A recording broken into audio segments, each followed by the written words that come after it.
O vídeo acabou ficando cortado porque alguém ligou bem na hora que eu estava gravando e acabou cortando o vídeo no meio. Por isso que eu tive que fazer essa segunda parte. Mas continuando. Bom, aí nós temos os tecnopolos, né? Tecnopolos. Bom, o próprio nome já fala em si o que eles são, né? São lugares, cidades aí que vão se destacar aí, vão destacar um grande número de empresas, de faculdades renomadas aí, na qual vão despontar em tecnologia de ponta e na pesquisa e na mão de obra especializada. Aqui no Brasil nós temos em Campinas, né, um tecnopolo, né, aqui no estado de São Paulo, que é onde ele pega ali principalmente a Unicamp e algumas empresas de tecnologia de tecnologia de ponta, incubadoras e um parque industrial em Campinas. Também no estado de São Paulo, em São José dos Campos, tem o Instituto de Tecnologia da Aeronáutica, a Embraer. E em São Carlos, né, tem a Universidade Federal de São Carlos e algumas empresas de tecnologia de ponta. Em outras cidades, em outros estados, também tem alguns tecnopolos. Mas os mais importantes são o mais conhecido de todos está nos Estados Unidos, chamado Tecnopolo Palo Alto. Né? Ele é o mais conhecido no mundo inteiro. Ele concentra aí as maiores empresas relacionadas à tecnologia de informação, a TI e a microinformática. E além disso, ele também tem aí várias faculdades renomadas, né? Como a de Stanford e a Universidade da Califórnia. Aqui na página 246 vocês têm uma foto da vista aérea do campus principal da Universidade de Stanford, na Califórnia. Além dessa, há também uma de Boston, que também é muito conhecida, que vai integrar aí universidades renomadas, que vocês já ouviram o nome aí em filmes, né? Que é a de Harvard e a de Massachusetts. Então são dois tecnopolos muito conhecidos aí internacionalmente. No avanço da tecnologia, são muito importantes. A divisão internacional do trabalho. Bom, é o que nós chamamos de DITs. São relações comerciais entre países. Né? Elas nascem aí principalmente no período colonial, onde o que acontece no período colonial? A metrópole ela não tira a matéria-prima, não é nem compra, é tira, né, a matéria-prima da colônia. Né? Portugal, por exemplo, não pegava a matéria-prima do Brasil, pegava aí o pau-brasil, pegava aí a cana-de-açúcar, entre outros, levava para Portugal, fabricava lá os seus produtos e depois revendia para a colônia. Então ele tirava da colônia, extraía da colônia. Né? Isso aconteceu com todos os processos comerciais da época, né? Comercial de produção. E a colônia era obrigada a comprar o produto final. Né? Então, além de fornecer a matéria-prima obrigatória, ela tinha obrigatoriedade de comprar o produto final. É o que nós chamamos aí da primeira DIT, né? Primeira Divisão Internacional do Trabalho. A segunda DIT ela inicia com o capitalismo industrial, né? Desde a crise de 29. Vocês já viram isso em história, se eu não me engano. A crise de 29, quando tem aquela queda da Bolsa de Valores de Nova York. E também pelas duas primeiras guerras. Né?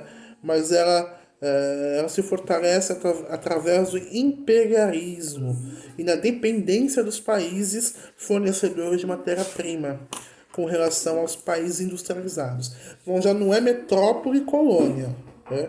Já houve aí um processo aí, de independência, os países já estão aí. Só que muitos países não são industrializados, eles são países mais simples, países mais pobres. E esses países eles fornecem aí a matéria-prima para esses países industrializados. E acaba acontecendo mais ou menos parecido com na época colonial. onde o país é obrigado, ele tem aí sua matéria-prima extraída e é obrigado a comprar da metrópole. Não é exatamente da mesma forma nessa segunda DIT, mas o sentido é basicamente o mesmo. O país industrializado ele tem aquela matéria-prima a um preço muito barato e ele revende para o país por um preço muito mais alto.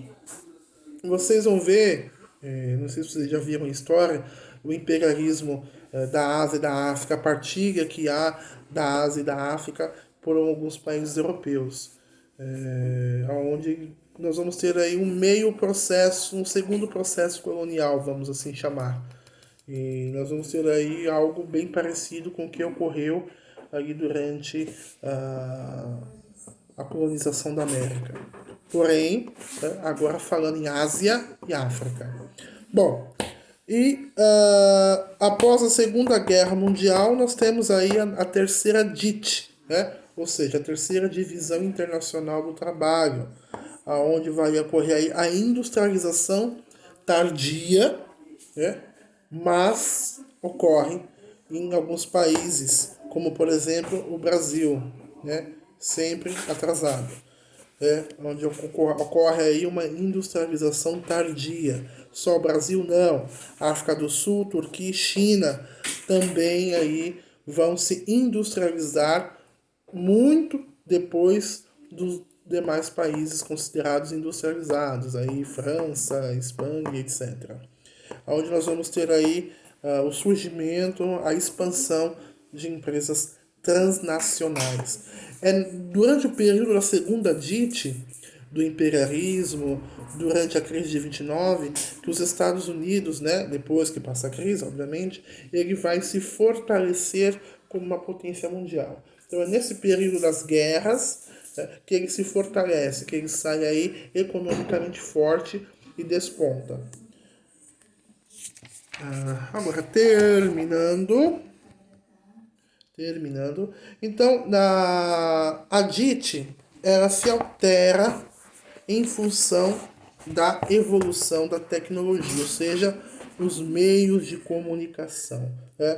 Essas transnacionais, elas são empresas aí de produção de mercadorias e distribuição das etapas de produção. Então, por exemplo, se não me falha a memória, a Coca-Cola, vocês tomam uma Coca-Cola, ela é feita no Brasil. Só que a matéria-prima já vem pronta. Né?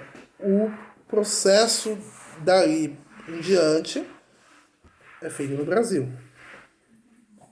Só que o principal dela já vem pronto.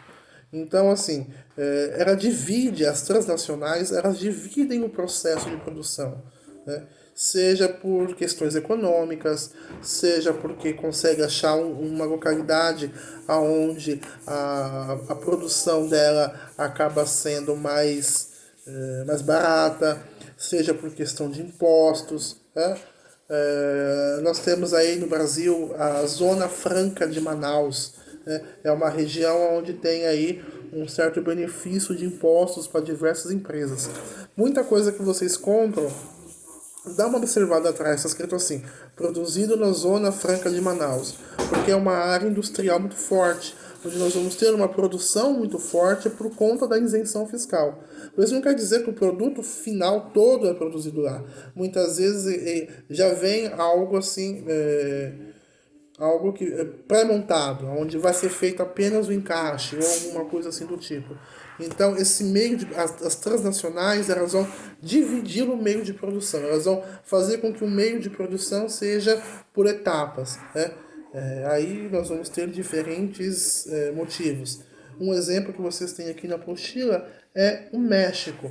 Ele é um exemplo muito desse tipo de empresa. Esse tipo de empresa é chamado de maquiladora. Maquiladora. São essas empresas que fazem com que o meio de produção seja dividido e ele tenha aí alguma vantagem por conta dessa divisão do meio de produção. É claro que essas empresas elas vão transformar ali o espaço geográfico, elas vão transformar ali a sociedade. Muitas vezes ela vai propiciar a desigualdade social naquele lugar onde ela está inserida. Por quê? Porque ela vai contratar pessoas por valores baixos, ela vai ter isenção fiscal, né, isenção de impostos, e não vai auxiliar em nada as pessoas, no sentido de transformar ali, de ajudá-las a ter aí uma certa ascensão. Pelo contrário, ela vai incentivar até mesmo a pobreza, né, dentro da sua realidade. Porque o objetivo dela, com certeza, é o lucro, né, como toda indústria. E ela não considera nenhum impacto socioeconômico, né? E também questões ambientais, né? Elas não são muito preocupadas com esses fatos. Bom, basicamente é isso. Vocês têm atividade da 248 até a 250. 248, 249, 250 e o relatório da 245. Tchau, tchau.